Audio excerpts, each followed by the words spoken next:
विलंबच होता आणि एवढा विलंब होता कामा नाही. एक चांगलं स्थळ आपल्या हातून निघून जाईल.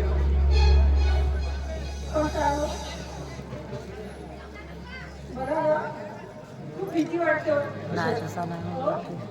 आपण एवढ्या तडकाफडकीचा निर्णय घेतला आणि आपल्या हातून चूक झाली आणि पुढीलच्या भविष्याचा प्रश्न आहे म्हणून तुझ्यामुळे तुझ्या या लढामुळे ती डोक्यावर चढली आहे. ही तुझी निधन मनस्थिती मला लक्षात ठेव. पण मी पण तिचा बाप आहे. चांगलं काय वाईट काय करताय मला सगळं. मी पण तिची आई आहे. मला भावना आहे. माझ्या मुलीच्या भविष्याचा प्रश्न आहे म्हणून मी बोलते. चुकीचे निर्णय कधी घ्यायचे नाही. केशवराव भावे चुकीचे निर्णय घेत नसतो.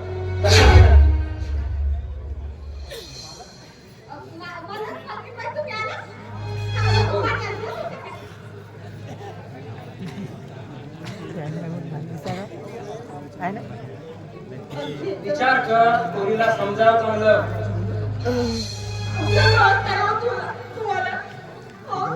मुलीचं मन आधी तुम्ही टटवलं.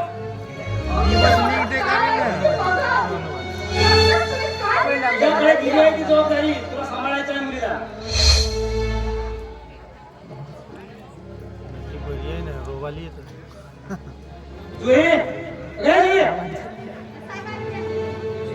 इतका वेळ लागतो का पाण्याला?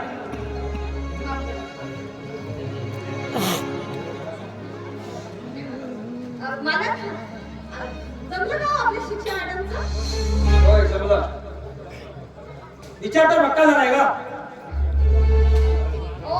माझा विचार कसला करताय? मी सांगते ना तुम्हाला. काय सांगणार आहेस?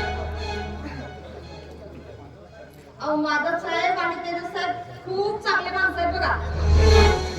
अगदी देव माणूस आहेत. देव माणूस. त्यांच्याबद्दल तर लोक काय स्तुती करतात बाबा. काय स्तुती करतात. त्यांची आदर्शाबद्दल काय बोलतात लोक. खरं मी सांगते साहेब, तिचं लग्न लावून दिलं ना तुम्ही एकदम राणी सारखं राहील बघ. एकदम लक्ष्मी नारायणासारखा जोडा दिसेल त्यांचा.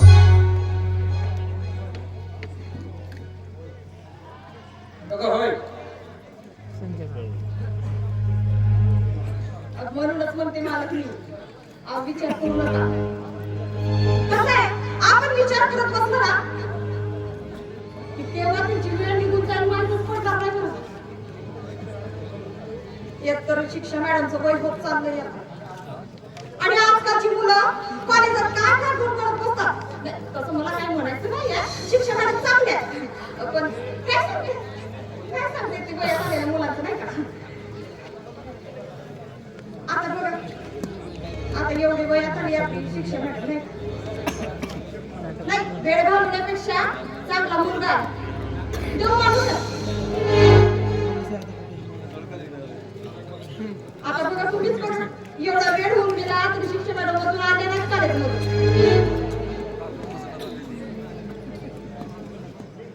म्हणून म्हणते साहेब, अगं त्यासाठीच तर प्रयत्न सुरू आहेत का आमचे. पण या पोरीच्या मनात काय घोळ आहे कुणास ठाऊक. साहेब तुम्ही त्याची काय काळजी करू नका. मी समजेल ना.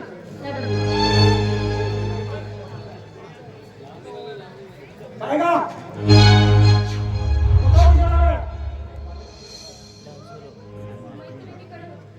मैत्रिणीसोबत होतीस की मित्रांसोबत होतीस?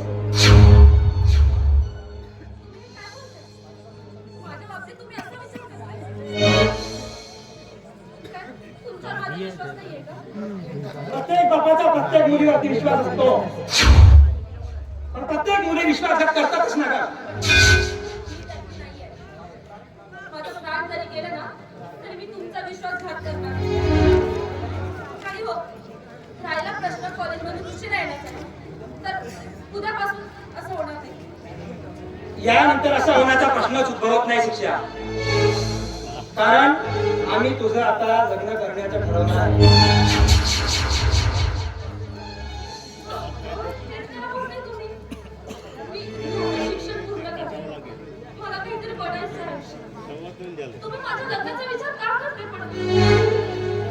जे काही शिकायचं आहे ते तुझ्या सासरी तिथे पण शिकता येतं आणि ते शक्य होऊ शकतं तर जर तू तुझ्या मनात घेतलं असतं. चल घे. पप्पा, पण मला हा प्रश्न विचारायचा की माझं लग्न कुणाशी आणि कुठे होतंय? तुझं लग्न त्याच्याशी होईल. पप्पा,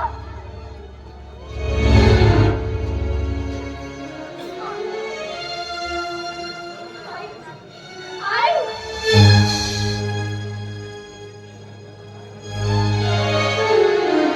पप्पा, तुम्ही मला का समजून घेत नाहीये? मला त्याच्याशी लग्न नाही करायचंय. का समजून घेत नाही? शिक्षक मॅडम, अहो अशी का बोलताय तुम्ही? काय तुमचे आई वडील आहेत होते?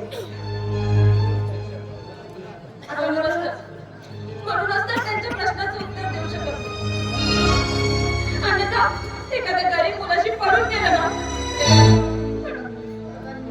नाही शिक्षक मॅडम, असं काय करू नका बरं तुम्ही. अहो तुमचे आई वडील आहेत ते. अहो जे काय करतील ते तुमच्या भल्यासाठीच करतील की. म्हणून तर माझं लग्न एका दारुड्या मुलाशी जोडून दिलं. तेच म्हणायचं ना. अहो पण तुम्ही त्या तेजस्वीला तुम्ही एवढं त्यांचा तिरस्कार का करता?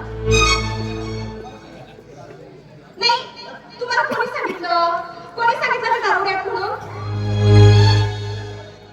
कोणी सांगितलं? मी माझ्या डोळ्यांनी बघितलं. ते रस्त्याने जात असताना दारू पिऊन तिथे लोळून असतात.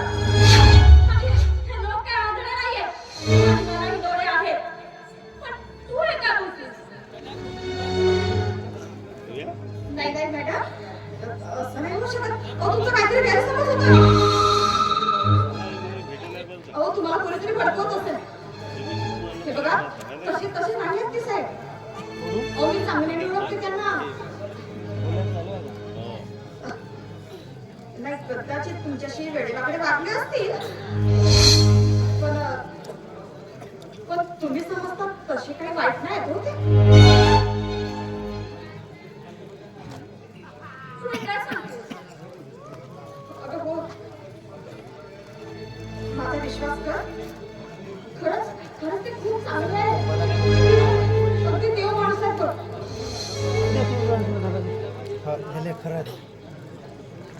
लोक तर त्या दोन भावाबद्दल एवढी स्तुती करतात, एवढं गुणगान करतात. अगं काय सांगू त्यांच्याबद्दल तुला?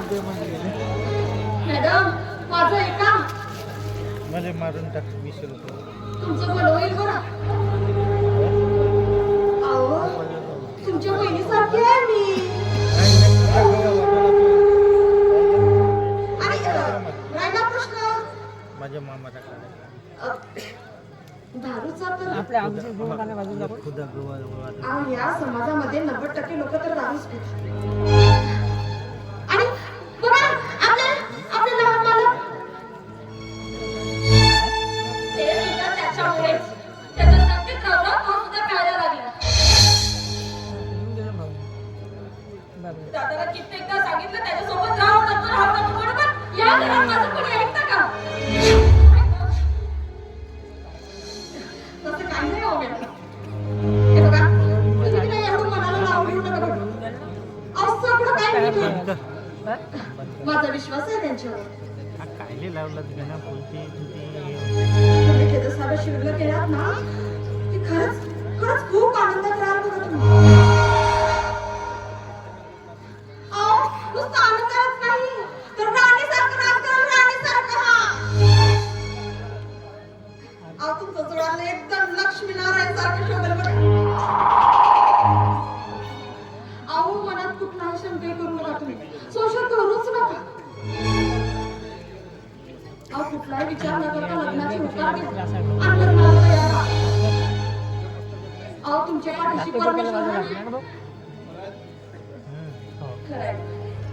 हलवाच लागते त्याच्यावर केलं. जुई, आजपर्यंत मला वाटत होतं माझे नशीब मी लिहिलं. माझं जीवन मी स्वतः घडवलं. पण असं नसतं गं. काय मतलब काय डोक्याला गाण्यात एवढी मी जे काही स्वप्न बघितले ते स्वप्न सगळ्यात चूर झालं. पण हो, तुला माहिती, आज मला कळलं तो परमेश्वर आहे ना, सगळं काही तोच दिसतो. मला असं वाटत होतं माझ्या आयुष्याची रेखा मी बनवेन, पण त्याने ती पहिलीपासूनच बनवली आहे. जे काही होतं ना, ते सगळं फक्त व्यवस्थित होतं. सगळं व्यवस्थित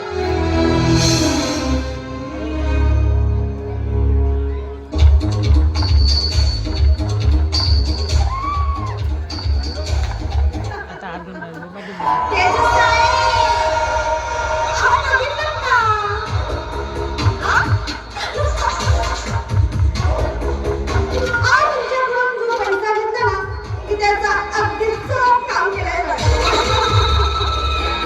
एकदम चोख.